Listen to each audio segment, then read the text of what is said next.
I do it live since I'm not disturbing anyone else working. So this is the media room in the bowels of Levi's Stadium. The 49ers have finished a light practice on Wednesday. They're getting ready to play Carolina on Sunday. So it's going to be a long haul East Coast trip for the 49ers because then they stay back out there at the Greenbrier in West Virginia before traveling to Atlanta the week after this next week. So it's the Panthers, it's the Falcons, and it's back home against Patrick Mahomes and the Chiefs. So it's just about time to talk about how good the 49ers defense is. But I know that before we, embark on my walk to my car, I know that you guys like to see the media room, and we probably have some new subscribers, so I'll show you where I work. These are all desks, little cubicles, of course, nothing too special. But what is cool about all this are the posters on the wall. These are media guides from 49ers Super Bowl championship season. So there's Tom Rathman, 1988. Against the Chargers. The 49ers would go on to win the Super Bowl against the Cincinnati Bengals that year. There's 1989. That was a dominant run from the 49ers.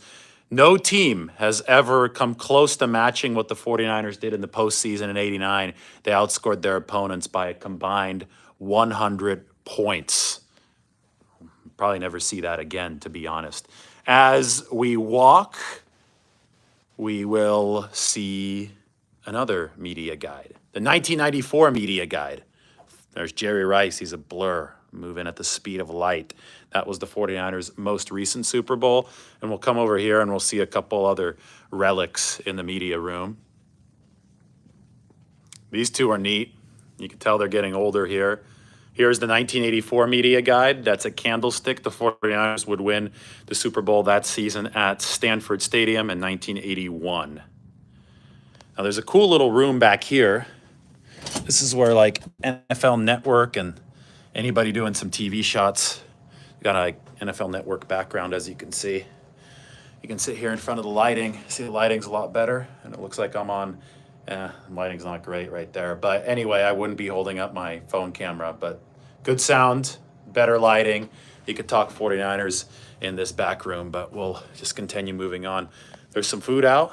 They fed us today. That was nice of them. Just some leftovers. I don't think you guys really care about that. And here is the 1971 49ers media guide. That was the first season of Candlestick Park. The new era of Candlestick Park. Nice and shiny. No longer there. RIP to Candlestick Park.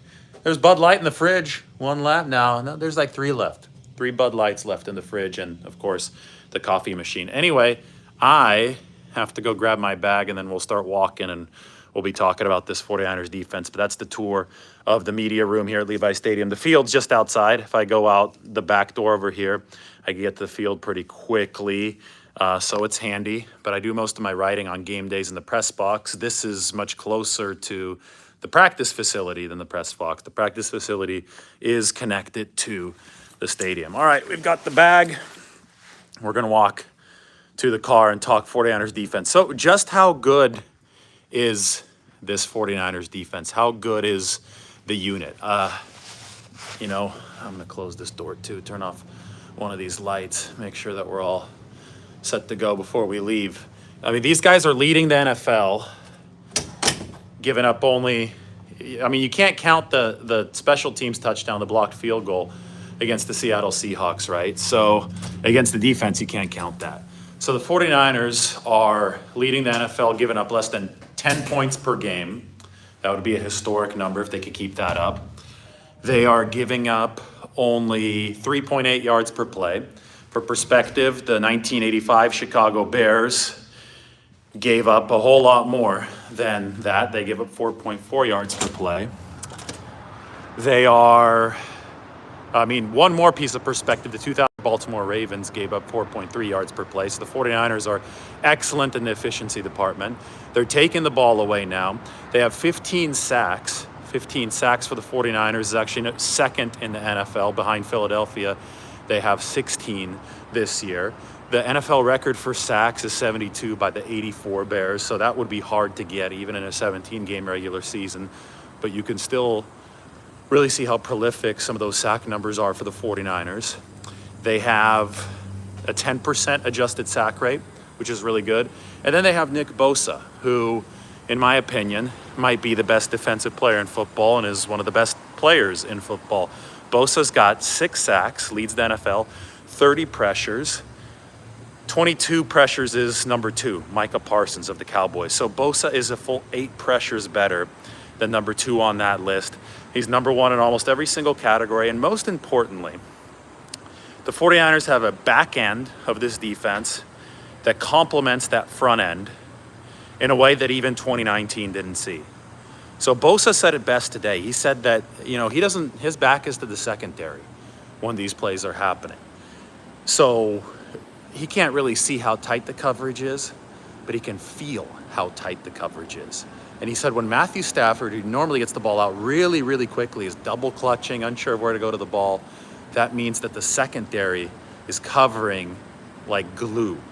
And Charvarius Ward, Emmanuel Mosley, Talanoa Hufanga, Deshaun Gibson, the 49ers linebackers, Fred Warner was covering Cooper Kupp in the red zone, Dre Greenlaw, 15 tackles. The entire back end is doing some work to help the front end, the defensive line, rack up even more sacks because there's great coverage on the back end from the 49ers. So they work symbiotically, and I don't think the 49ers had this kind of relationship between secondary and defensive line in 2019. That was D-line driven. This is driven by the entirety of the 49ers defense. All right, we're going to walk up here. Some fans checking out the newly painted helmet. Remember, it looked like a Notre Dame helmet. Yeah, normally don't have these fans here. They're waiting for people to drive out, I guess. But it looked like a Notre Dame helmet while they're repainting it. No longer. It's nice and finished now. Paint's still drying on this sucker.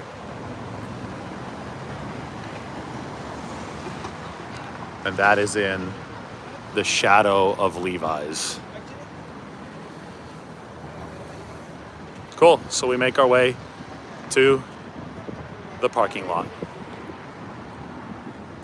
Fun times. There's the construction, the related Santa Clara construction is right across the street right here.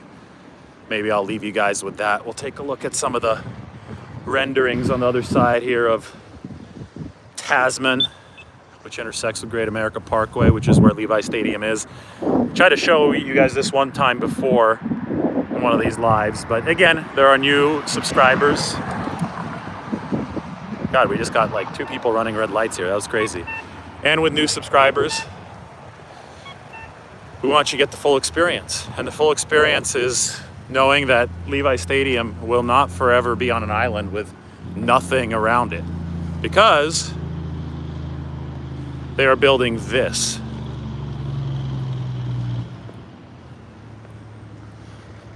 Related, by coming soon, I think they mean like a couple years, at least a few years. But it's like a Santana Row like development